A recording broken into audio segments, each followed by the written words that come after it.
मेरा नाम हर्षित है। मैं बैठा हुआ अपनी किस्मत को रो रहा था। मुझे खुद से नफरत महसूस हो रही थी। मन करता था कि मैं सब कुछ छोड़ छाड़ कर यहाँ से चला जाऊं, क्योंकि मुझसे एक ऐसी गलती हो गई थी जो मुझे नहीं करनी चाहिए थी।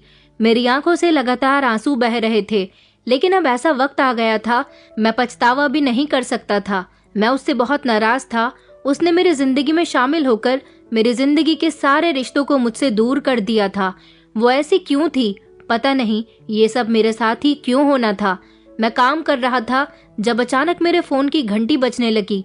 मैंने अपने हाथ रोके और मोबाइल जेब से निकाल कर देखा तो स्क्रीन पर मेरी बहन का नंबर शो हो रहा था। मैंने फौरन ही साइड में जाकर कॉल रिसीव की। फोन पर बात करने वाला इंसान मेरी माँ थी।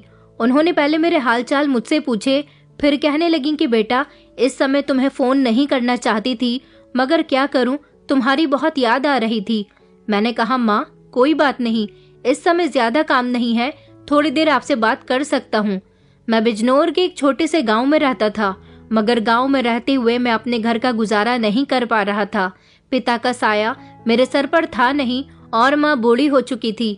5 साल पहले बड़े भाई का देहांत हो गया था। एक सदमा मेरी माँ को ये लगा था, तो दूसरा सदमा पिताजी के इस दुनिया में ना होने का था। यही वजह थी कि वो अपनी उम्र से ज्यादा बड़ी लगने लगी थी। अभी तो उन्होंने अपने किसी बच्चे की शादी भी नहीं की थी।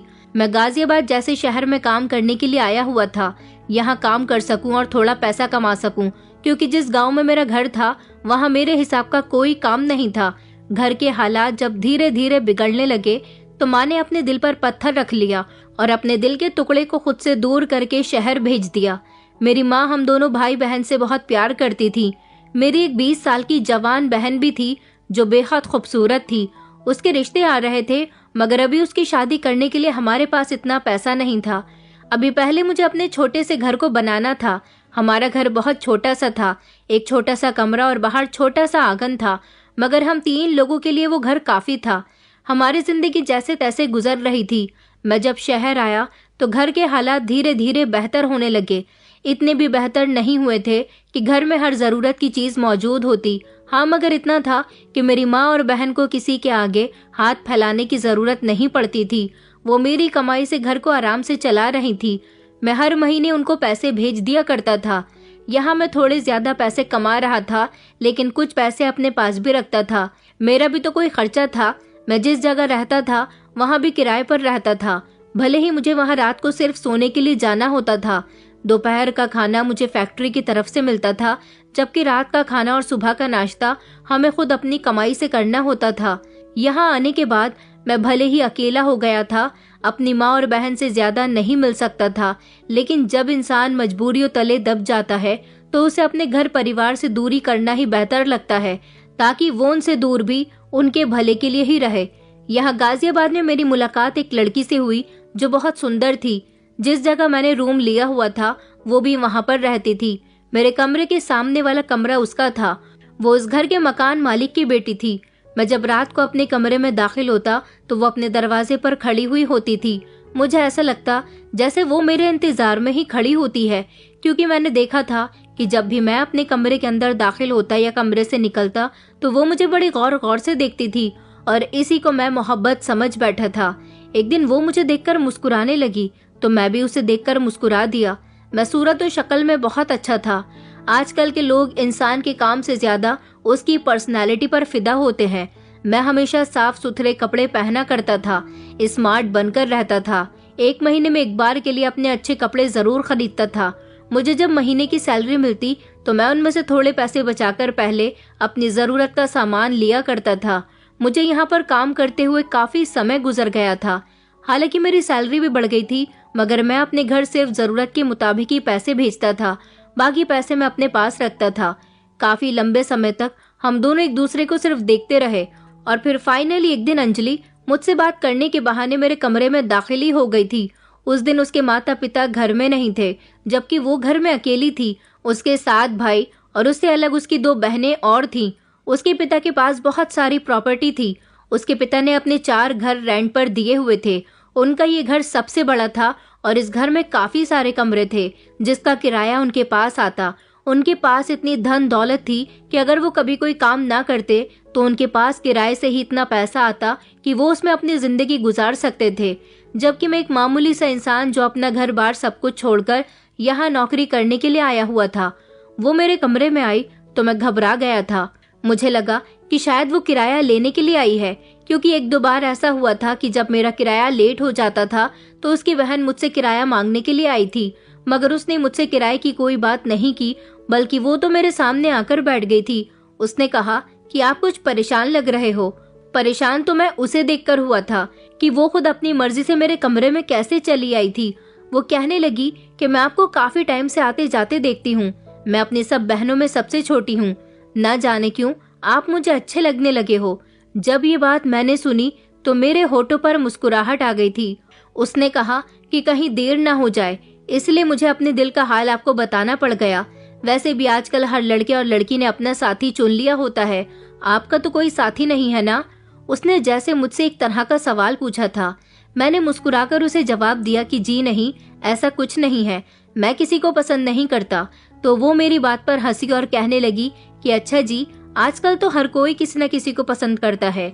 इस तरह वो मुझसे बातें करने लगी। वो मेरे बारे में जानना चाहती थी कि मैं भी उसे पसंद करता हूँ या नहीं। फिर मैंने उसका इंतजार खत्म करवा दिया और उसे प्रपोज कर दिया। उससे कह दिया कि मैं भी तुम्हें आते देखता था, तुम मुझे भी अच्छी लगती हो। तो वो बहुत खुश हुई थी। धीरे धीरे हम दोनों एक दूसरे से बातें करने लगे।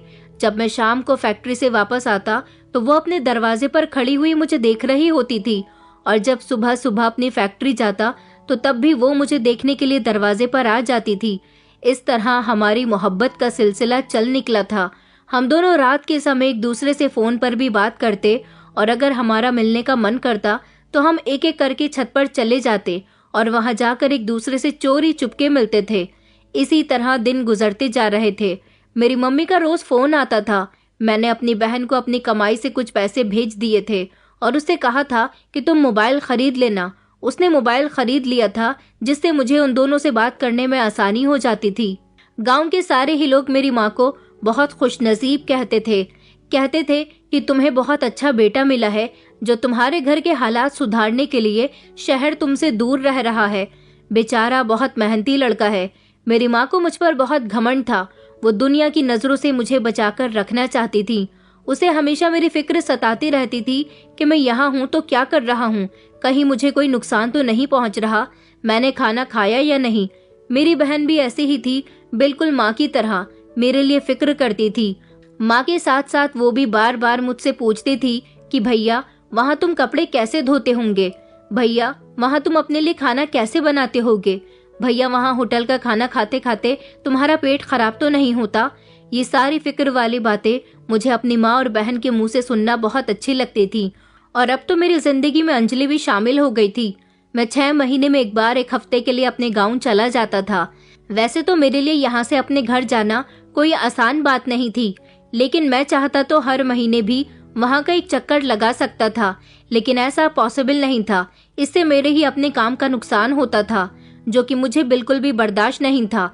थोड़े से पैसों का नुकसान भी होता तो मुझे काफी सारी परेशानी का सामना करना पड़ जाता था। अब तो मुझे अंजलि का साथ बहुत अच्छा लगने लगा था। अंजलि चोरी चुपके मुझसे बात करती थी। अंजलि के लगभग सारे भाई ही उससे बड़े थे। 2 भाइयों की शादी हो चुकी थी, बाकी अभी कुंवारे थे। जब से मैंने अंजलि का साथ पाया था, मैं अपनी माँ और बहन पर कम ध्यान देने लगा था। मैंने अंजलि को अपने बारे में सब कुछ बता दिया था। उसके बारे में तो ज्यादातर मैं जानता ही था, इसलिए उसके बारे में और कुछ जानना मेरे लिए इतना जरूरी नहीं था। इसी तरह लगभग 6 महीने पूरे हो चुके थे और अब मुझे मेरे घर जाना था। मेरे घर जाने का समय आ गया था, मगर अब की बार अंजलि ने मना कर दिया कि आप मुझे छोड़कर कहीं मत जाओ। अगर आप यहाँ से चले गए तो मैं आपके बिना कैसे रहूंगी? मैं रोज आपको फैक्ट्री से आते जाते देखती हूँ, फिर मैं किसको देखूंगी? मैंने अंजलि का कहना मान लिया, जबकि उधर मेरी बहन और मेरी माँ न जाने कब से मेरा इंतजार देख रही थी।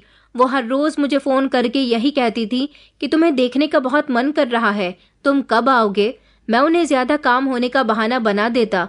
जिस दिन से मुझे अंजलि का साथ मिला था, अपनी माँ और बहन को मैं बहुत कम याद करने लगा था। उनका फोन आता तो मैं कॉल रिसीव नहीं करता था, क्योंकि मेरी जब भी घर पर बात होती थी मैं लगभग 1 या 2 घंटे तक उनसे बातें करता था, और ये बात अंजलि को बिल्कुल भी पसंद नहीं थी। उसका कहना था कि तुम अपनी माँ और बहन से ज्यादा बात मत किया करो। उसकी अगर कॉल आ जाती थी तो नंबर बार बार बिजी जाता है और इससे अंजलि को दिक्कत होती थी। अंजलि को खुश करने के लिए मैं हर मुमकिन कोशिश करता था। जैसा वो कहती मैं वैसा ही किया करता था। अब तो माँ फोन करके शिकायत करने लगी थी कि तुझे क्या हो गया है बेटा, तू हमसे बात क्यों नहीं करता, और अगर बात करता भी है तो तुझे फोन रखने की जल्दी क्यों रहती है, क्या तू हमसे बात नहीं करना चाहता। मैंने अपनी माँ को समझाया कि ऐसा कुछ नहीं है माँ, बस काम ज्यादा होने की वजह से थोड़ा परेशान रहने लगा हूँ। माँ कहने लगी कि हाँ बेटा, तुम सही कह रहे हो, तुम्हारे पास कुछ ज्यादा ही काम रहने लगा है।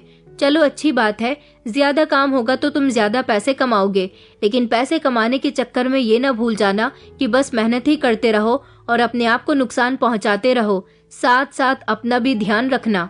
माँ ने मुझे फोन करके कहा था कि उन्हें कुछ पैसों की जरूरत है। उन्होंने मेरी बहन का रिश्ता तय कर दिया। लड़के वाले बहुत अमीर लोग हैं, वो भी हमसे ऐसी ही उम्मीद रखते हैं कि हम उनका लेन देन अच्छे तरीके से करें। इसलिए माँ काफी समय से मुझसे पैसे मांग रही थी, मगर मैं उन्हें पैसे देने के लिए तैयार नहीं था। मैंने माँ से कहा था कि आपको राखी का रिश्ता तय करने की इतनी भी क्या जल्दी आ रही थी।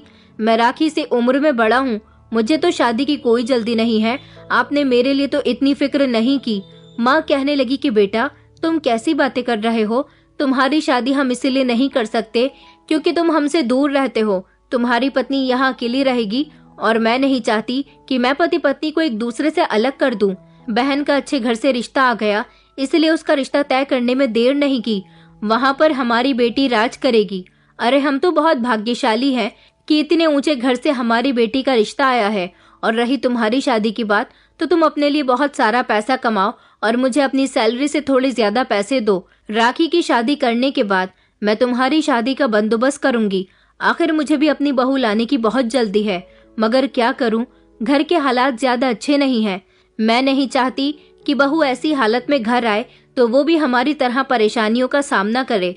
मैंने माँ से कहा था कि माँ मेरे पास पैसे नहीं हैं, अगर वो लोग खाली राखी से मतलब रखना चाहते हैं तो आप उसकी शादी उस घर में कर सकती हो, लेकिन अगर वो लोग अच्छे लेन देन की हमसे उम्मीद रखे हुए हैं तो ऐसा नहीं होगा। मेरे पास पैसों का पेड़ नहीं उग रहा कि मैं अपनी कमाई से जितना मुनाफा हो सारा मुनाफा आपको भेजता रहूं। आखिर मेरे पास क्या बचेगा। माँ कहने लगी कि बेटा तुझे याद नहीं कि तू पिछले 2 महीने से हमें पैसे नहीं भेज रहा। अब तो घर में भी परेशानी हो रही है, मगर मैंने अपनी माँ की कोई बात ना सुनी और गुस्से में अपना मोबाइल बंद कर दिया था। उस दिन से पहले कभी मैंने अपनी माँ से इस तरीके से बात नहीं की थी, बल्कि मैं तो उनसे हमेशा इज्जत और प्यार से बात किया करता था। मैं अंजलि की मोहब्बत में इतना दीवाना हो चुका था कि मैंने अपने घर पैसे भेजने भी बंद कर दिए थे। अंजलि को मैंने अपने बारे में सब कुछ बता दिया था। वो लगभग मेरे बारे में सारी ही इंफॉर्मेशन रखती थी। उसे ये तक पता था कि मैं अपने घर कितने पैसे भेजता हूँ और अपने पास कितने पैसे रखता हूँ और मैं कितने पैसे कमाता हूँ। हर महीने वो मुझसे किसी न किसी तरह के तोहफे की मांग करती थी और उसको खुश रखने के लिए मैं उसे महंगे से महंगा तोहफा दिलाया करता था, और इसी सब में मेरे पास पैसे खत्म हो जाते थे। उसके तोहफे इतने महंगे होते थे कि मैं अपने घर पैसे भेज भी नहीं पाता था। वो अपने घर वालों से चोरी छुपके मेरे साथ बाजार जाती और जिस सामान पर हाथ रखती मैं उसे दिला दिया करता था। एक दिन हम दोनों रात के अंधेरे में छत पर एक दूसरे से मुलाकात कर रहे थे जब अंजलि की माँ ने हम दोनों को एक साथ देख लिया। उन्होंने उसी समय अंजलि का हाथ पकड़ा और उसे छत से नीचे ले आई थी। मैं बहुत परेशान हो गया था कि ना जाने अब ये लोग अंजलि के साथ क्या करेंगे। मैं बार बार अपने दरवाजे में खड़े होकर अंजलि के दरवाजे की तरफ झांक रहा था, मगर 2 दिन तक अंजलि मुझे कहीं भी दिखाई नहीं दी थी। मैं बहुत परेशान हो गया था, मेरा काम में भी मन नहीं लग रहा था। मैं अंजलि से बहुत मोहब्बत करने लगा था, उसकी खातिर मैं कुछ भी कर गुजरने के लिए तैयार था। उस समय मैं फैक्ट्री में था जब अचानक अंजलि के नंबर से मुझे कॉल आई। मैंने उसकी कॉल रिसीव की। मैं घबरा गया। मैंने कहा, अंजलि पिछले 2 दिन से तुम कहाँ गायब हो? जब से तुम्हारी माँ ने हम दोनों को देखा है तुमने मुझसे बात करने की भी कोशिश नहीं की। मेरी बात सुनकर अंजलि फूट फूट कर रोने लगी। उसने कहा कि मेरे बारे में माँ को ये बात पता चल गई है। माँ ने मेरे पापा और भाइयों को ये बात नहीं बताई है क्योंकि वो बहुत अच्छी तरह से जानती है कि अगर उन्होंने उनको ये बात बता दी तो वो लोग जल्द ही मेरी शादी करवा देंगे, जबकि अभी मैं पढ़ाई कर रही हूँ। मेरी माँ चाहती है कि मैं मास्टर्स करूँ, लेकिन मेरा मास्टर्स कंप्लीट होने में अभी काफी समय है और मुझसे पहले मेरे बड़े बहन भाइयों की भी शादी होनी है। माँ ने मुझे सख्ती से मना किया हुआ है कि मैं तुमसे बात ना करूं। माँ का कहना है कि अगर मैंने अब तुमसे दोबारा बात की तो वो पापा और भाइयों को सब कुछ बता देंगी, जिससे वो भी तुम्हें इस घर से निकाल देंगे और तुम्हारी अच्छी खासी मरम्मत भी हो जाएगी। मैं तुमसे बहुत प्यार करती हूँ, मगर माँ ने मुझ पर पहरे लगाए हुए हैं। अभी मैं तुमसे चोरी चुपके बात कर रही हूँ। देखो हर्षित, कुछ भी करो मुझसे शादी कर लो, मुझे यहाँ से भगा ले चलो। मेरे घर वाले तुमसे मेरी शादी कहीं से कहीं तक भी नहीं करवाएंगे। इस तरह हम दोनों अलग हो जाएंगे। मेरा मानना तो यह है कि हम दोनों यहाँ से भाग चलते हैं, तभी हम दोनों एक हो पाएंगे, वरना हम दोनों को एक दूसरे से दूरी ही बनानी पड़ेगी। अंजलि की बात सुनकर मैं घबरा गया। मैंने कहा, अंजलि, ये तुम क्या कह रही हो? ऐसा नहीं हो सकता। मैं इस शहर में नौकरी करता हूँ, मैं तुम्हें भगाकर कहाँ लेकर जाऊंगा? इस शहर में तो तुम्हारे भाई और पापा मुझे ढूंढ निकालेंगे। अंजलि कहने लगी कि पहले हम दोनों यहाँ से भागकर कहीं ऐसी जगह चलेंगे जहाँ हम दोनों शादी कर सके, और उसके बाद तुम मुझे अपने गाँव लेकर चलना, वहाँ हम तुम्हारे घर में रहेंगे। और अगर तुमने मेरी बात नहीं मानी तो फिर तुम मुझसे बात मत करो। इस तरह तो हम दोनों के लिए एक दूसरे को भूलना ही बेहतर है। उसकी बात सुनकर मैंने उससे कहा कि अच्छा ठीक है, मैं सोचकर तुम्हें बताता हूँ, मुझे थोड़ा सा समय दो। मगर अंजलि ने कहा कि मैं तुम्हें समय नहीं दे सकती, मेरे पास समय नहीं है, मैं सिर्फ तुमसे शादी करना चाहती हूँ, तुमसे अलग नहीं रह सकती। अंजलि मुझसे इतनी नाराजगी जाहिर करने लगी थी कि मैं उसे भगाने पर मजबूर हो गया था। मगर मुझे डर इस बात का था कि मैं उसे यहाँ से गाँव लेकर जाऊंगा तो मैं अपनी माँ को क्या जवाब दूंगा। माँ ने बड़ी उम्मीदों से मुझे यहाँ भेजा है। मैं तो बड़ा परेशान हो गया था। मुझे तो यहाँ इस फैक्ट्री में काम भी बड़ी मुश्किल से मिला था। अगर मैं यहाँ से चला जाता तो यहाँ पर मुझे काम भी दोबारा नहीं मिलेगा, बल्कि मैं यहाँ वापस भी कभी नहीं आ सकता था। दूसरी तरफ मैं अंजलि की नाराजगी भी बर्दाश्त नहीं कर पा रहा था। वो मुझसे बिल्कुल भी बात नहीं कर रही थी। मेरा उससे बात किए बिना दिल नहीं लगता था। अब मजबूरन मैंने उससे शादी करने का फैसला कर लिया था। रात के अंधेरे में हम दोनों वहां से भाग निकले थे और फिर अगली सुबह उसके बाद हम दोनों ने कोर्ट मैरिज कर ली। मेरे कुछ दोस्तों ने मेरा साथ दिया था। फिर मैं अंजलि को अपने साथ लेकर अपने गांव चला गया। जैसे ही मैंने घर का दरवाजा बजाया तो मेरी बहन ने घर का दरवाजा खोला था। मेरी बहन मुझे देखकर दंग रह गई थी, क्योंकि मैं घर में अकेला नहीं आया था, बल्कि मेरे साथ अंजलि को देखकर उसकी आंखें फटी की फटी रह गई थी। वो कंफ्यूज हो गई थी कि मेरे साथ ये लड़की कौन है। मैं अंजलि को लेकर घर के अंदर दाखिल हुआ। माँ बाहर आंगन में ही बैठी हुई थी। माँ ने भी मुझे देखा तो वो मुझे देखकर बहुत खुश हुई थी, मगर जैसे ही उनकी नजर अंजलि पर गई तो वो मुझसे ढेर सारे सवाल करने लगी। मैंने उनको शर्मिंदा होते हुए अपने और अंजलि के बारे में सब कुछ बता दिया था। माँ को जब ये बात पता चली कि हम दोनों शादी कर चुके हैं और मैं अपना सब कुछ छोड़कर यहाँ आ गया हूँ, तो माँ को एक गहरा सदमा पहुंचा था। माँ कहने लगी कि बेटा, तूने बहुत गलत काम किया, तुझे इस तरह इस लड़की को भगाकर यहाँ पर नहीं लाना चाहिए था। अब हमारी गांव में कितनी बदनामी होगी, यहाँ तक कि तेरी बहन का भी रिश्ता मैंने तय कर दिया है। उन लोगों को अगर ये बात पता चलेगी तो तेरी बहन के रिश्ते पर भी असर पड़ेगा। अब मैं कुछ भी बोलने के काबिल नहीं था। मैं बिल्कुल खामोश खड़ा हुआ था। मगर मेरी माँ को अंजलि बहुत पसंद आई थी।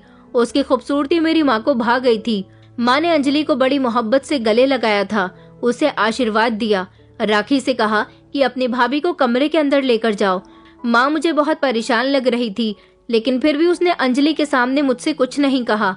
शायद मेरी माँ और बहन के अरमान थे कि वो अपने इकलौते बेटे और भाई की शादी बड़ी धूमधाम से करेंगी, लेकिन मैंने उनके सारे अरमानों पर पानी फेर दिया था। यहाँ तक कि मैं अपनी नौकरी से भी हाथ धो बैठा था।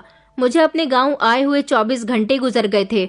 उन दिनों सर्दियाँ थी। हमारा छोटा सा ही तो कमरा था, जिसमें 2 खटिया पड़ी हुई थी।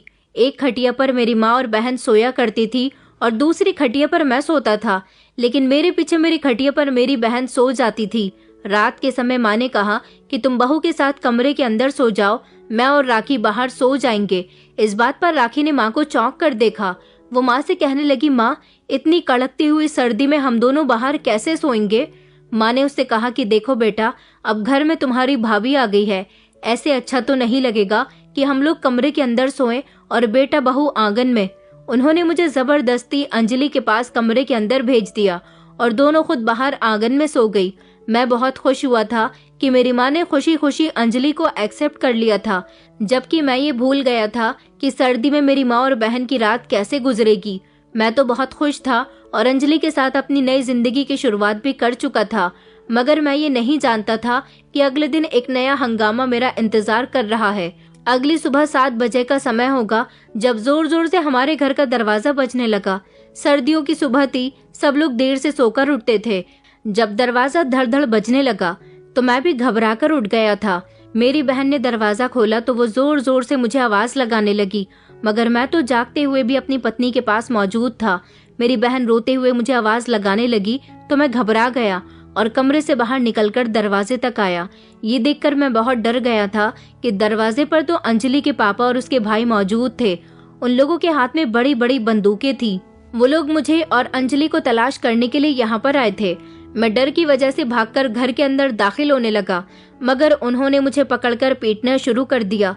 मेरी माँ और बहन जोर जोर से चिल्ला रही थी, लेकिन जब अंजलि घर के बाहर आई तो उसने भी अपने भाइयों को खामोश करवाने की बहुत कोशिश की, मगर कोई भी रुकने के लिए तैयार नहीं था। उसके पापा का कहना था कि हम तुम दोनों को यही जान से मार देंगे। तुम्हारी हिम्मत कैसे हुई हमारी इज्जत के साथ खेलने की। अंजलि अपने पापा को ये बात बता चुकी थी कि हम दोनों शादी कर चुके हैं। ये बात सुनकर तो उन्हें और भी गुस्सा आया और उन्होंने बंदूक मेरे सर पर तान दी। मेरी माँ का तो जैसे कलेजा बाहर निकल आया था।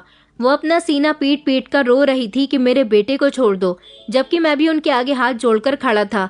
कह रहा था कि मैं आपकी बेटी से बहुत प्यार करता हूँ, उसे बहुत खुश रखूंगा। आसपास काफी लोग इकट्ठा हो गए थे। एक अजीब तरह का तमाशा लग गया था। मेरी जान पर बनाई थी, मगर कोई मुझे बचाने के लिए नहीं आ रहा था। इतनी ही देर में हमारे गांव के बड़े अमीर जमींदार राणा जी आ गए। उन्होंने कहा कि ये क्या तमाशा लगाया हुआ है, आखिर कौन है ये लोग जो हमारे गांव में घुसकर गुंडागर्दी कर रहे हैं। किसकी इतनी हिम्मत कि हमारे गांव के लोगों के साथ जबरदस्ती मारपीट करने लग जाएं। अंजलि के पिता और भाइयों ने राणा जी को पूरी बात बताई।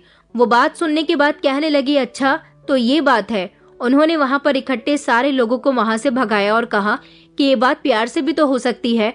अब तो दोनों ने शादी कर ली है, अब आखिर तुम लोग क्या चाहते हो।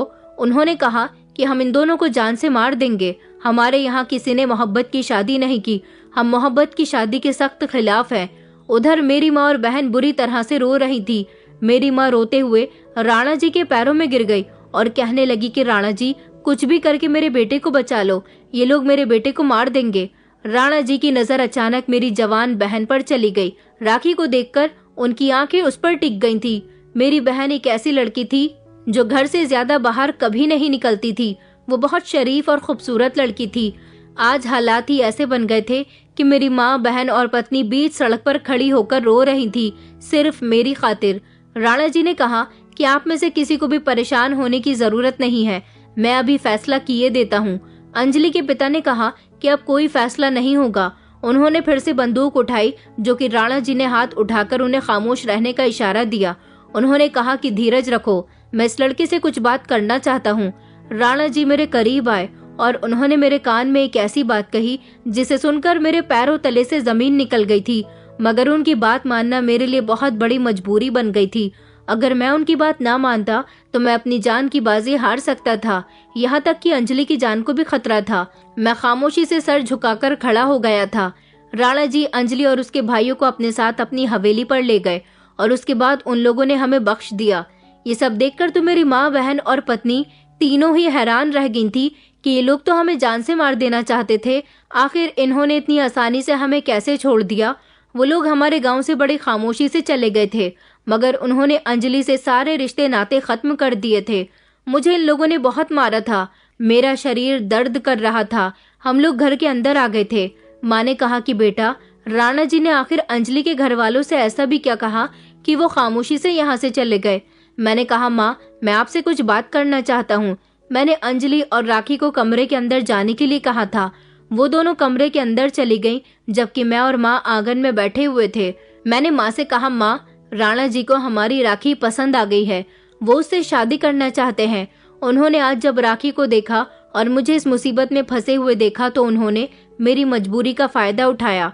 उन्होंने मुझसे कहा कि अगर तुमने अपनी बहन का हाथ मेरे हाथ में दे दिया तो मैं इन लोगों को पैसों का लालच देकर इन्हें यहाँ से भेज दूंगा। ये लोग कभी तुम्हारे पीछे नहीं पड़ेंगे और तुम अपनी पत्नी के साथ हंसी खुशी जिंदगी गुजार सकोगे। ये कहकर मैं खामोश हो गया था और मैंने अपना सर झुका लिया था। माँ ने मुझे चौंक कर देखा और कहने लगी, तो फिर क्या, तुमने राणा जी की बात मान ली? मैंने इस बात पर कोई जवाब नहीं दिया। माँ ने जोर से कहा कि बताओ ना, क्या तुमने उनकी बात मान ली? मैंने शर्मिंदगी से सर उठाया और गर्दन हिलाकर हाँ में कहा। माँ जोर से चिल्लाई और कहने लगी, ये तुमने क्या कर दिया बेटा? मेरी मासूम सी बच्ची का सौदा कर दिया। मेरी बेटी की उम्र और उस जमींदार की उम्र में बहुत अंतर है, जबकि वो तो जवान बेटे का पिता है।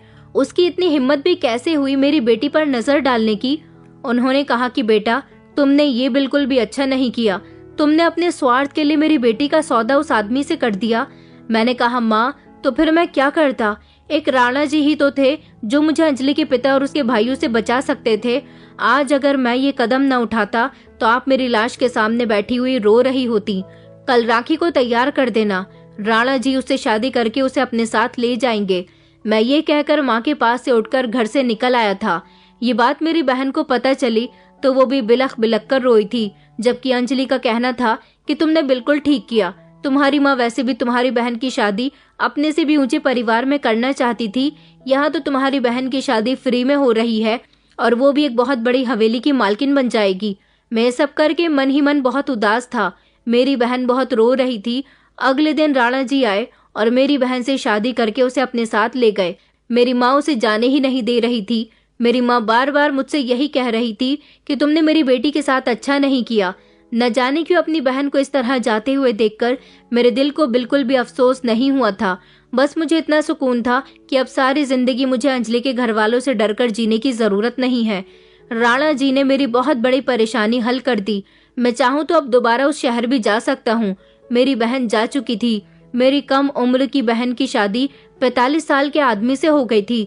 राणा जी की पत्नी उनकी शादी के 5 साल बाद ही मर गई थी, मगर उनसे उनका एक बेटा हुआ था। उन्होंने अपने बेटे को बचपन में ही शहर पढ़ने के लिए भेज दिया था। वो कभी कभी गांव आया करता था। राणा जी के पास बहुत धन दौलत थी। धन दौलत की कमी तो अंजलि के परिवार वालों के पास भी नहीं थी, मगर कहते हैं ना कि इंसान के पास जितना पैसा होता है वो पैसे के लिए उतना ही ज्यादा लालची हो जाता है। राणा जी ने मेरे ससुराल वालों को इस बात को खत्म करने के पूरे 5 लाख रुपए दिए थे। जिस दिन से राखी घर से गई थी, माँ ने तो जैसे खाना पीना ही छोड़ दिया था। माँ हमेशा यही कहती थी कि मेरी बेटी का ना जाने वहाँ क्या हाल हो रहा होगा। हम दोनों पति पत्नी कमरे के अंदर सोते, जबकि माँ कड़कती ठंड में भी कमरे के बाहर ही सोया करती थी। फिलहाल के लिए तो मैंने गांव में ही छोटी मोटी नौकरी का बंदोबस्त कर लिया था, लेकिन मैंने सोच लिया था कि मैं कुछ दिनों बाद यहाँ से शहर चला जाऊंगा अपनी पत्नी को लेकर और वहाँ पर नौकरी करूंगा। इधर घर में मेरी पत्नी मेरी माँ के साथ अच्छा सुलूक नहीं करती थी। वो मेरी माँ से घर का सारा काम करवाया करती थी। सर्दी में खुले आंगन में रहकर मेरी माँ धीरे धीरे बीमार रहने लगी थी। ऊपर से उन्हें अपनी बेटी का गम सताया हुआ था। मैं घर के अंदर दाखिल होता तो मेरी पत्नी मुझसे मेरी माँ की शिकायतें करती रहती थी। जब मैं माँ से कुछ कहता तो माँ कहती कि तुम्हारी पत्नी झूठ बोल रही है। बेटा, मैं बूढ़ी औरत तुम्हारी पत्नी से भला क्या कह सकती हूँ? ये तो मुझसे जैसा कहती है मैं कर लेती हूँ। घर के सारे काम भी मैं ही करती हूँ। यहाँ तक कि बहू मुझे खाना भी नहीं देती। भूखी प्यासी रहती हूँ। मुझे अपनी बेटी की बहुत याद आती है, जो ना तो मुझे घर का काम करने देती थी और तो और मुझे खाना भी समय पर दिया करती थी। यहाँ तक कि मेरे हाथ पैर दबाकर मेरी सेवा भी बहुत अच्छे से करती थी। बहू तो जिस दिन से घर में आई है उसने मेरे घर की सुख शांति ही छीन ली है। ये बात सुनकर तो जैसे अंजलि के तन बदन में आग लग गई थी।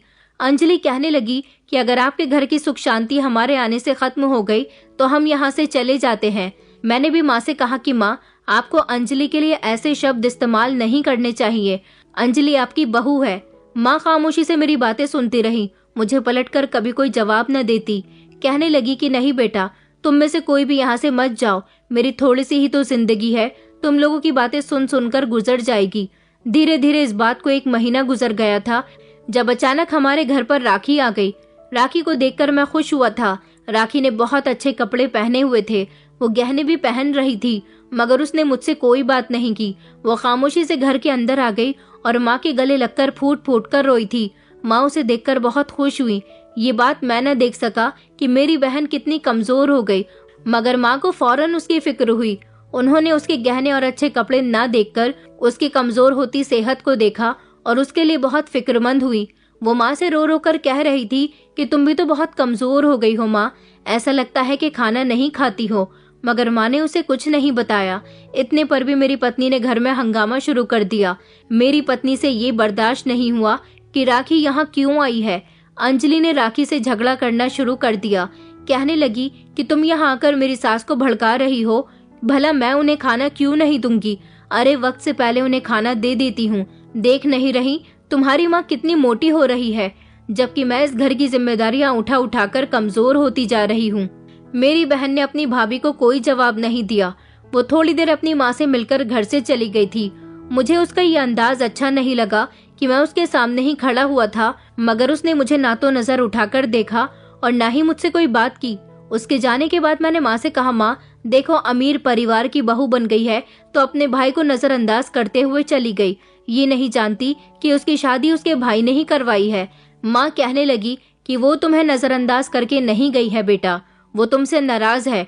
अगर वो अपनी अमीर ससुराल में खुश होती तो तुमसे खुशी से बात करती। यहाँ खुशी खुशी बैठती, आंसू न बहाती। तुम और तुम्हारी पत्नी दोनों एक जैसे हो। माँ कहने लगी कि बेटा तुम तो बहुत अच्छे थे। कभी एक वक्त ऐसा भी था जब तुम अपनी माँ और बहन की तकलीफ को बिना कहे समझ जाते थे, मगर अब तो तुम्हें किसी की भी तकलीफ नहीं दिखाई देती। कभी कभी माँ की बातें मुझे बहुत चुभती थी। अब माँ दिन ब दिन बीमार रहने लगी थी। इतनी बीमार रहने लगी थी कि उनको ज्यादा बुखार और खांसी हमेशा रहता था। रात को जब हम दोनों पति पत्नी कमरे के अंदर सोते तो वो जोर जोर से खांसती थी। उनके खांसने से अंजलि को सारी रात नींद नहीं आती थी, और तो और मुझे भी माँ के इलाज पर काफी सारा पैसा खर्च करना पड़ रहा था। सच कहूँ तो मैं भी अपनी माँ से अब तंग आ गया था। माता पिता अपने बच्चों के लिए किसी भी परेशानी से लड़ जाते हैं, मगर जब माता पिता किसी परेशानी में होते हैं तो बच्चे उनका साथ नहीं देते, बल्कि माता पिता उन्हें बोझ लगने लगते हैं। या फिर ये कहें कि मैं पूरी तरह से अपनी पत्नी के कहने में था।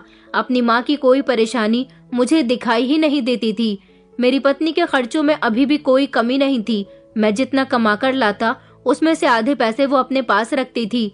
मेरी बहन जो अपनी शादी के बाद सिर्फ एक बार यहाँ पर आई थी, ना तो मैं पलटकर कभी उसके ससुराल गया था ये देखने के लिए कि वो कैसे रह रही है। बस मैं तो इतना जानता था कि राणा जी के घर में वो राज कर रही होगी। राणा जी की उम्र है तो क्या हुआ, राणा जी हैं तो बहुत अमीर इंसान, गांव की ढेर सारी जमीनें उनके पास हैं। मेरी माँ दिन रात रोती रहती, हमेशा राखी को याद करती रहती थी। इधर मेरी पत्नी थी कि हर दूसरे तीसरे दिन मेरी माँ को खरी खोटी सुनाती रहती थी। वो इतनी जोर जोर से बोलती थी कि आसपास भी उसकी आवाज जाती थी, मगर मेरी माँ उसकी हर बात खामोशी से बर्दाश्त करती थी। एक दिन मेरी माँ बहुत बीमार हो गई। बार बार मुझसे कहने लगी कि बेटा मेरी दवाई ला दे। मुझे ऐसा लगता है जैसे मुझ में अब जिंदगी नहीं है, मगर मैं खुद माँ को डॉक्टर के नहीं लेकर गया, बल्कि उन्हें थोड़े से पैसे दे दिए और कहा कि आप खुद जाकर दवाई ले आओ। माँ ने जब पैसे खोल कर देखे तो कहने लगी कि बेटा ये तो 50 रुपए है, 50 रुपए में मेरी दवाई नहीं आएगी। इतने में ही अंजलि बोल पड़ी और उसने कहा कि आप तो ना जाने कैसी माँ है। जब आपका बेटा आपको ढेर सारी रकम भेजता था तब आपने अपने बुरे वक्त के लिए कुछ जोड़कर नहीं रखा, बस सारे पैसे उड़ाती रही। अब तो यही पैसे हैं, उनकी ही दवाई लेकर आनी है तो ले आओ, वरना ये भी वापस दे दो। वैसे भी अब आप जीकर क्या करोगी, आपकी काफी उम्र हो गई है, बच्चों की शादियां देख ली हैं, बस इंसान की इतनी ही उम्र होनी चाहिए। ये बात सुनकर जैसे मेरी माँ को बहुत गहरा सदमा लगा था। इस समय उनकी आंखों में नमी आ गई थी। हालांकि ये बात मुझे भी बहुत बुरी लगी थी। मैंने अंजलि को घूर कर देखा तो वो खामोश हो गई थी। मेरी माँ खामोशी से बिस्तर से उठी और घर से दवाई लेने के लिए निकल गई। उस दिन वो इस तरह दवाई लेने के लिए निकली कि फिर कभी वापस ही न आई, बल्कि उसके मरने की खबर आई।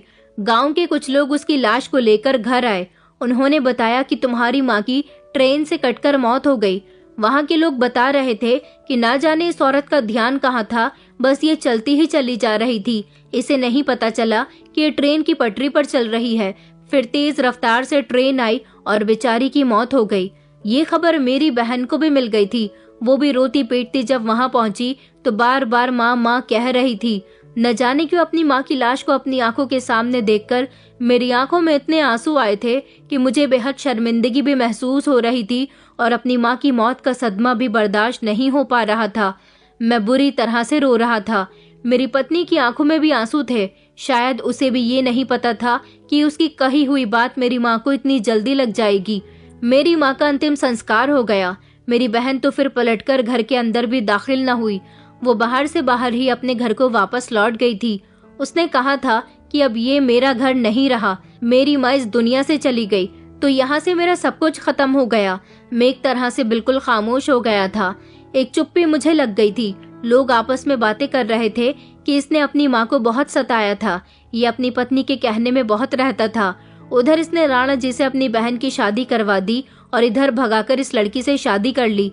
माँ का ध्यान भी नहीं रख सका, तभी तो इसकी माँ इस दुनिया से चली गई।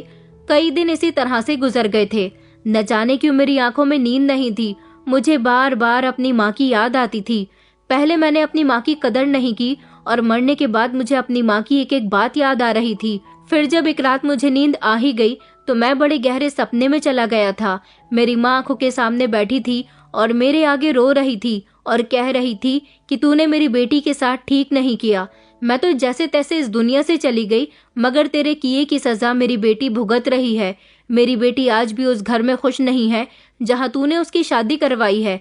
देखना, वो तुझे कभी माफ नहीं करेगी। उसकी आह तुझे जरूर लगेगी। तूने मेरी मासूम बेटी की खुशियों को दबा दिया, अब तू कभी खुश नहीं रहेगा। इस सपने से अचानक मैं घबराकर उठा था। मेरा पूरा शरीर पसीने में भीग रहा था।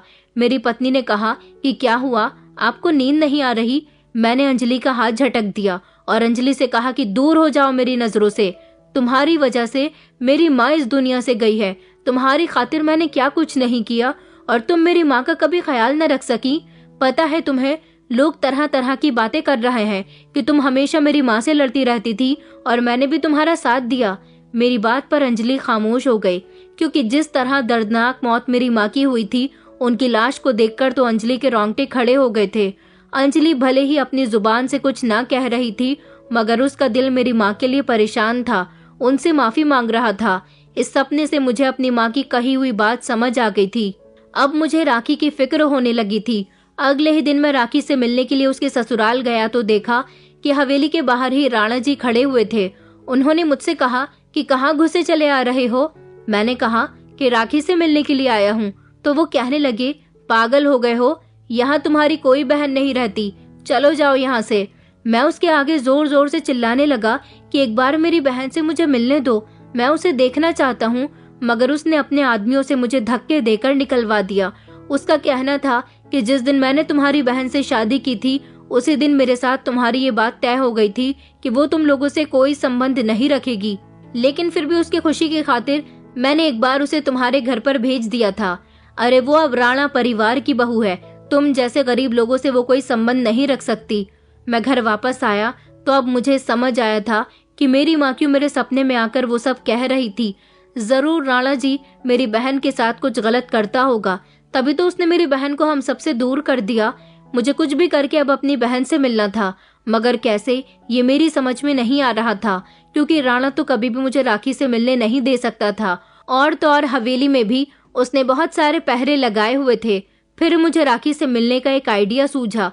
मैं फौरन ही अपने दोस्त के घर गया। उसकी पत्नी चंपा राणा जी की हवेली में बहुत पुरानी नौकरानी थी। उस समय वो घर पर ही मौजूद थी। मैंने उसे राखी के बारे में पूछा। मेरी बहन वहाँ खुश तो रहती है ना, कैसी है वो? चंपा कहने लगी कि तुम जैसा भाई भगवान किसी को भी न दे। अरे तुम्हें नहीं पता, तुम्हारी बहन की जिस दिन से शादी हुई है वो वहाँ बिल्कुल भी खुश नहीं है। राणा जी ने उसे कमरे के अंदर बंद करके रखा हुआ है। उसे जब उसका इस्तेमाल करने की जरूरत होती है तब वो उसके पास जाता है। वो बेचारी तो सारा दिन भूखी प्यासी कमरे में बंद रहती है, यहाँ तक कि वो तुम्हारे घर भी उसे जाने नहीं देता। कहता है कि तुम राणा परिवार की बहू हो, गरीब लोगों से कोई संबंध मत रखना। वो बस उसके साथ अपनी हवस पूरी करता रहता है। वो बेचारी दिन रात रोती रहती है। जिस दिन से उसकी माँ की मौत हुई है तब से उसने ऐसी जिंदगी को एक्सेप्ट कर लिया है। अब वो खुद भी तुमसे नहीं मिलना चाहती, और तो और उसके मन में अब कोई इच्छा नहीं है। उसकी जिंदगी जैसी गुजर रही है वो वैसे ही हालातों को स्वीकार कर चुकी है। बेचारी एक दिन इसी तरह से तड़प तड़प कर मर जाएगी। चंपा की बात सुनकर मेरी आंखों में आंसू आ गए थे। मेरी गलती की सजा सच में मेरी बहन भुगत रही है। उस बेचारी का तो कोई कसूर भी नहीं था। मुझे नहीं पता था कि राणा मेरी बहन के साथ ये सुलूक करेगा, वरना मैं कभी भी अपनी बहन की शादी उसके साथ न करता। मगर उस समय मुझे अपनी जान की परवाह थी। जल्दबाजी का फैसला हमेशा गलत होता है। मेरे जल्दबाजी के फैसले ने मेरी बहन की जिंदगी बर्बाद करके रख दी। मैं चंपा के आगे हाथ जोड़ने लगा। और कहने लगा कि चंपा, अब तुम कुछ भी करो, मेरी बहन को वहां से निकालो। मेरी बात सुनकर मेरा दोस्त और चंपा कहने लगे कि तुम नहीं जानते राणा जी कितने खतरनाक आदमी हैं। अगर उन्हें पता चल गया कि तुम उसकी पत्नी को यहाँ से लेकर जाना चाहते हो तो वो तुम्हें कभी भी नहीं छोड़ेगा। मैंने कहा, लेकिन अगर मेरी बहन उसके घर में रही तो वो मर जाएगी और मैं अपनी बहन को मरते हुए नहीं देख सकता। मैं अपनी गलतियों की वजह से अपनी माँ को तो खो चुका हूँ, मगर अपनी बहन को नहीं खो सकता। मैंने कहा, चंपा, तुम्हें ही अब कुछ करना होगा। चंपा कहने लगी, मगर मैं क्या करूं और तुम उसे कहाँ लेकर जाओगे और कैसे? मैंने कहा कि बस जैसे जैसे मैं तुमसे कहूँ तुम वैसा ही करती रहो। मगर चंपा मेरी बात मानने के लिए तैयार न थी। चंपा ने तो मुझे यहाँ तक बताया कि तुम्हारी बहन ने एक बार भागने की भी कोशिश की थी तो राणा जी ने उसे बहुत मारा था। वो कह रही थी कि वो उसे छोड़ दे। राणा का कहना था कि वो उसे छोड़ देगा मगर उतनी ही रकम उसे दे दें जितनी कि उसने तुम्हारे भाई को बचाने के लिए उसके ससुराल वालों को दी थी। बस ये बात सुनकर बेचारी राखी खामोश हो जाती थी। जब ये बात मुझे चंपा ने याद दिलाई तो मैंने चंपा को भी पैसों का लालच दिलाया, मगर चंपा पैसों के लालच में नहीं आ रही थी। उसे अपनी जान की परवाह थी। मैंने उसके आगे हाथ जोड़ दिए, उसके पैर पकड़ने लगा, उसके आगे रोने लगा। तब जाकर वो मेरी बात मानी थी, क्योंकि उसे भी मेरी बहन से हमदर्दी हो रही थी। कई दिनों तक चंपा मेरी बहन को वहां से निकालने की कोशिश करती रही, मगर हर बार वो नाकामयाब रही। इस दौरान मैं अपनी पत्नी से कोई बात नहीं करता था, बल्कि मेरी पत्नी मुझसे अपने किए की माफी मांगती थी। मेरा बस चलता तो मैं अपनी पत्नी को डिवोर्स दे देता, लेकिन मैं ऐसा भी नहीं कर सकता था। मैं उसे शादी करके उसे भगाकर यहाँ लाया था। भला मैं उसे बेसहारा कैसे कर सकता था? और इस सब में सिर्फ उसकी ही गलती नहीं थी, बल्कि मैंने भी बराबर से गलतियां की थी। लेकिन अब गलतियों का एहसास करने का कोई फायदा नहीं था। एक रात चंपा ने वहां से मेरी बहन को निकालने का प्लान बनाया। उसने पहले तो मुझसे नींद की दवाई मंगवाई। मैंने उसे वो दवाई लाकर दे दी। वो नींद की दवाई हवेली लेकर चली गई। उसने खामोशी से रात के खाने में नींद की दवाई मिला दी। यहाँ तक कि वही खाना उसने नौकरों को भी खिलाया। वो खाना खाने के बाद राणा जी और उसके घर का एक एक नौकर गहरी नींद में सो गए थे। चंपा के पास बहुत अच्छा मौका था। चंपा ने राखी को जाकर कमरे से निकाला और उसे वो वहां से भगाकर मेरे पास लेकर आ गई थी। मैं उस समय गांव की चौक में खड़ा था, जहां से शहर का रास्ता गुजरता था। चंपा के लिए ये सब करना बहुत मुश्किल था, लेकिन अपना लालच पूरा करने की खातिर लोग क्या क्या नहीं करते। चंपा मेरे पास राखी को ले आई थी। राखी मुझे देखकर मेरे गले से लगकर फूट फूट कर रोई थी, क्योंकि मैं अपनी बहन को उस नर्क से निकालने में कामयाब हो गया था। चंपा ने राखी को सब कुछ बता दिया था कि किस तरह उसके भाई ने उसे निकालने के लिए चंपा से कहा। राखी बहुत रो रही थी। अंजलि ने भी राखी से माफी मांग ली थी। उसने कहा कि तुम्हारे और माजी के साथ जो कुछ भी हुआ वो मेरी वजह से हुआ है। मैं बहुत स्वार्थी हो गई थी, बहुत घमंडी हो गई थी, मगर माजी की मौत मेरे लिए भी एक हादसा साबित हुई, जिसने मुझसे मेरी गलतियों का एहसास करवा दिया। मैंने राखी से कहा कि अब तुम्हें रोने की जरूरत नहीं है, मैं तुम्हें यहाँ से बहुत दूर ले जाऊंगा। ये राणा भी तुम्हारा कुछ नहीं बिगाड़ सकेगा। और इस तरह मैं अपना घर बार छोड़कर राखी और अपनी पत्नी को लेकर शहर आ गया था। अब की बार मैं गाजियाबाद नहीं गया था, बल्कि मुंबई आ गया था। मैंने अपना घर चंपा को देने का वादा किया था, तभी उसने मेरी बहन को राणा के घर से निकालने का काम किया। जब राणा और उसके नौकर होश में आएंगे तो वो खुद अंदाजा लगा लेंगे कि उनके गहरी नींद में सोने से राखी वहां से निकलकर भाग गई। वो घर मैंने अपने दोस्त और चंपा को सौंप दिया। चंपा और मेरा दोस्त राणा जी के डर से उस घर में नहीं रहेंगे, मगर कानूनी तौर पर वो घर उनका हो चुका है। मैंने कानूनी कार्यवाही के बाद ही उन दोनों को अपना घर सौंप दिया और अपनी बहन को लेकर शहर आ गया। हम लोग सुकून की जिंदगी गुजारने लगे थे। यहाँ आने के बाद मैंने किराए का घर ढूंढ लिया और एक अच्छी सी नौकरी भी तलाश कर ली। अभी मेरी सैलरी कम है, मगर मेरी बहन और पत्नी अब एक दूसरे के साथ खुश रहती हैं और गुजारा भी करती हैं। कुछ दिन गुजरे तो फिर से मेरी किस्मत पलट गई थी। अंजलि के घर वालों ने भले ही अंजलि से सारे संबंध खत्म कर दिए थे, लेकिन एक ऐसा इंसान था जिसे अंजलि की शादी के बारे में कुछ पता ही नहीं था। वो था अंजलि का भाई, जो मुंबई में रहता था। वो इसी शहर में काम करता था और उसका अच्छा खासा कारोबार था। वो अंजलि से बहुत प्यार करता था। जब उसने मुंबई में अंजलि को देखा तो वो हमारे घर आ गया और उसने हमें माली मदद दी, यहाँ तक कि उसने मुझे भी अच्छी नौकरी पर लगवा दिया। मैं अंजलि के भाई का बहुत शुक्रगुजार हूँ। कुछ दिन गुजरे तो अंजलि के भाई ने मेरी बहन राखी से शादी करने की डिमांड की। वो कुंवारा था। उसने कहा कि उसे मेरी बहन पसंद आ गई है। मुझे लगा कि शायद अंजलि इस बार भी अपनी चालाकी करेगी, मगर अंजलि ने खामोशी से कह दिया कि मेरे भाई से अच्छा पति राखी को नहीं मिल सकता। मेरे भैया राखी को बहुत खुश रखेंगे। मैंने राखी से उसकी मर्जी पूछी तो राखी उससे शादी करने के लिए तैयार हो गई, मगर मैंने वो सब कुछ उसे बता दिया जो हमारे साथ हो चुका था। वो दरिंदा मेरी बहन के साथ बहुत गलत कर चुका था और उसको मारता पीटता भी था। वो कभी भी यहाँ हम लोगों को ढूंढता हुआ आ सकता था। अंजलि का भाई कहने लगा कि अब तुम लोग बहुत सेफ जगह पर हो, कोई भी तुम्हारा यहाँ कुछ नहीं बिगाड़ सकता। इस तरह कुछ दिनों बाद ही मेरी बहन की शादी अंजलि के भाई के साथ हो गई और मेरी बहन उसके साथ खुशहाल जिंदगी गुजारने लगी। आज भी मैं और मेरी पत्नी अपनी गलती पर बहुत पछताते हैं, मगर मेरी माँ की मौत और वो सपना मुझे आना, उस सब ने मुझे मेरी गलती का एहसास करवा दिया। वक्त से पहले अगर इंसान को अपनी गलती का एहसास हो जाए और वो अपनी गलती सुधारने की कोशिश करे तो कुछ भी मुश्किल नहीं होता। अगर वक्त आपके हाथ से छूट भी जाए और फिर भी आपको लगे कि आपके पास मौका है अपनी गलती सुधारने का, तो उसे सुधारने की कोशिश जरूर करें, वरना आप सारी जिंदगी हाथ मलते रह जाएंगे और शायद आपकी गलतियां आपको किसी ऐसे मकाम पर पहुंचा देंगी जहां से आपका वापस आना बड़ा मुश्किल होगा। दोस्तों, उम्मीद करती हूँ आपको हमारी कहानी पसंद आई होगी। कहानी पसंद आई है तो वीडियो को लाइक करें, चैनल पर नए हैं तो चैनल को सब्सक्राइब करें और हाँ, नोटिफिकेशन बेल को जरूर दबाएं ताकि अगली अपडेट सबसे पहले आपको मिले।